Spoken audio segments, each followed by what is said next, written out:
नमस्कार, आप देख रहे हैं समय साक्ष्य। मैं प्रीति रावत आपके साथ। हम लगातार विभिन्न विधानसभाओं से आपके साथ जुड़े हुए हैं और इसी क्रम में आज हमारे साथ बातचीत के लिए मौजूद है कोटद्वार से बीजेपी की प्रत्याशी रितु खंडूरी। तो आइए कुछ बातचीत हम उनसे कर लेते हैं इस चुनावी माहौल में। सबसे पहले तो बहुत बहुत स्वागत है मैम आपका समय साक्ष्य में। धन्यवाद। सबसे पहला सवाल तो यही है कि बीजेपी आला कमान ने आप पर जो है कोटद्वार से भरोसा जताया है, कोटद्वार से आपको टिकट दिया है, क्या कहना चाहेंगी आप? देखिए, मैं बहुत खुश हूँ कि मेरे संगठन ने ये निर्णय लिया कि इतनी इम्पोर्टेंट सीट से, एक इम्पोर्टेंट शहर है, आप जानते हैं, गढ़वाल का द्वार है, उत्तराखंड का, देश का एक महत्वपूर्ण शहर है और साथ ही साथ कॉन्स्टिट्यूंसी भी बहुत एक इम्पॉर्टेंट लेजिस्लेटिव कॉन्स्टिट्यूंसी है। तो मैं अपने संगठन का आभार व्यक्त करना चाहती हूँ कि इस बार उन्होंने निर्णय लिया कि एक महिला को यहाँ से फील्ड करेंगे।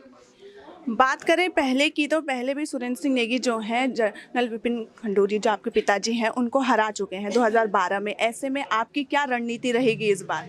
देखिए, 10 साल पहले की बात है, चीज़ें बदली हैं, बहुत कुछ बदला है और रणनीति ईमानदारी है, रणनीति विकास है, रणनीति सम्मान है, चाहे हर वर्ग का सम्मान है, तो रणनीति यही रहेगी। आप यमकेश्वर से विधायक रह चुकी हैं, ऐसे में वहाँ के जो मुद्दे होंगे, यहाँ पर कुछ अलग मुद्दे होंगे, क्या कुछ आपको लगता है कि प्रमुख मुद्दे कोटद्वार के आप लेकर चल रही हैं? देखिए, ऐसा है, मुद्दे अलग अलग भी हो सकते हैं, कुछ एक जैसे भी हो सकते हैं। शिक्षा, स्वास्थ्य, सड़क, पानी के तो मुद्दे एक ही होते हैं, तो वो मुद्दे यहाँ भी हैं, लेकिन यहाँ पे कुछ और अलग से भी मुद्दे हैं। ट्रेंचिंग ग्राउंड का मुद्दा है, बस स्टैंड का मुद्दा है, ऐसे अनेक, सड़क बाईपास का मुद्दा है, तो ऐसे काफ़ी मुद्दे हैं। लेकिन हम इन मुद्दों को लेके मैं जनता के बीच में भी जा रही हूँ और मुझे पूरा विश्वास है कि हम इन मुद्दों को जनता के बीच में ले जाएंगे और उनका आशीर्वाद हमें मिलेगा। इस विधानसभा चुनावों में कांग्रेस और आप उनको टक्कर मानती हैं इन चुनावों में? देखिए, चुनौती तो चुनौती होती है, लेकिन चुनौती को मैं तो बिल्कुल सिंगल माइंडेडली चल रही हूँ। मुझे भाजपा को जिताना है, आगे कौन है नहीं है मुझे नहीं पता है, मैं केवल भाजपा को जिताने में लगी हुई हूँ। कहीं ना कहीं बात भी सामने आ रही है कि बाकी जो लोग, चर्चाएं ऐसी चल रही हैं कि आप बाहर से आई हैं, पहली बार ऐसे कैसे लड़ रही हैं कोटद्वार से चुनाव? टिकट आपको दिया गया है जो। मुझे बहुत हैरानी होती है इस चीज़ को सुनकर। सबसे पहले मैं भारत की बेटी हूँ, पौड़ी की बेटी हूँ, चमोली की बहू। इस चीज़ को बार बार बोले में मुझे थोड़ा सा अजीब सा भी लग रहा है कि हमारा डिबेट, हमारी जो विपक्ष कटाक्ष कर रहा है, वो मेरे घर का या बाहर का होने को लेकर कर रहा है। और कुछ ऐसे लोग कर रहे हैं जहाँ हम कह सकते हैं कि इटली की भी हैं, केरला में जाकर कुछ लोग लड़ गए हैं इलेक्शन चुनाव। तो ऐसे घर का बाहर का नहीं होता। जब मुद्दे विहीन हो जाते हैं ऑपोजिशन लीडर्स, तब वो इस तरह के मुद्दों को उठाते हैं कि पैराशूट हैं और बाहर की हैं। देखिए, मुद्दा जनता के बीच में विकास होना चाहिए।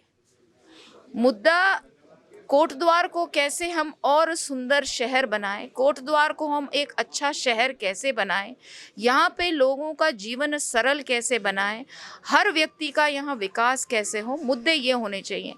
तो बाहरी मुद्दा तो नहीं है, लेकिन हाँ, सकपकाहट हुई है क्योंकि काफ़ी भारी कैंडिडेट तो मैं हूँ। चर्चाएं तो ये भी रही हैं कि पहली लिस्ट में जो आपका नाम नहीं आया था, यमकेश्वर से किसी और को हटा दिया था, लेकिन वहीं पर आपके समर्थक और सोशल मीडिया पे आपके समर्थन पे तमाम बातें आई, इसलिए आपको कोटद्वार का टिकट दे दिया गया। देखिए, ऐसा है, संगठन हर सीट पर मंथन करके ही टिकट देता है और उनका क्या मंथन रहा, नहीं मंथन रहा, उस पर मैं जाना नहीं चाहूँगी।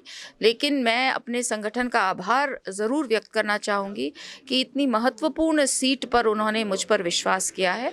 That's it. चलिए, आखिरी सवाल मैं पूछ लेती हूँ। विधानसभा चुनाव काफ़ी नज़दीक है, ऐसे में जनता को क्या आप संदेश देना चाहेंगी?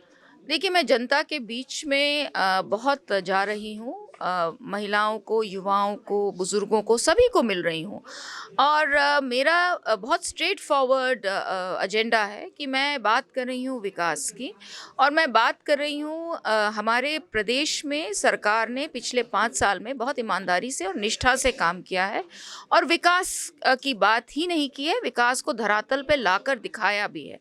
हर तरीके से आप देखें, चाहे वो शौचालय हो, चाहे वो गैस हो, चाहे वो बैंक अकाउंट हो, अनेकों अनेक योजनाएं हो, युवाओं को स्किल देने की बात हुई हो, समूहों को सशक्त करने की बात हुई हो, इंडस्ट्रीज़ को लाने की बात हुई हो। इस तरह के अनेकों अनेकों कार्य हमारी सरकार ने पिछले 5 साल में की है। स्वास्थ्य को देखिए, कोरोना बहुत ही कठिन समय था और उत्तराखंड के लिए भी बहुत कठिन समय था, लेकिन उस समय को भी हमने अवसर में बदलने की कोशिश की।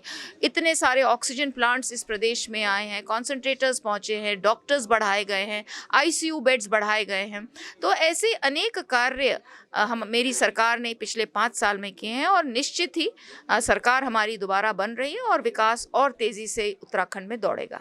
चलिए, बहुत बहुत धन्यवाद समय साक्ष्य में समय देने। धन्यवाद। ये थे हमारे साथ कोटद्वार से बीजेपी प्रत्याशी रितु खंडूरी, जिनका कहना है कि बीजेपी ने जो भी विकास योजनाओं को अपने धरातल पर उतारकर काम किया है। अब गढ़वाल का प्रवेश द्वार कहे जाने वाले कोटद्वार की सीट का ताज किसके सर सजता है, यह तो आगामी विधानसभा चुनावों के नतीजों के बाद ही साफ हो पाएगा। ऐसी अन्य जानकारियों के लिए देखते रहे समय साक्ष्य। मैं प्रीति रावत अपने सहयोगी राजेश के साथ।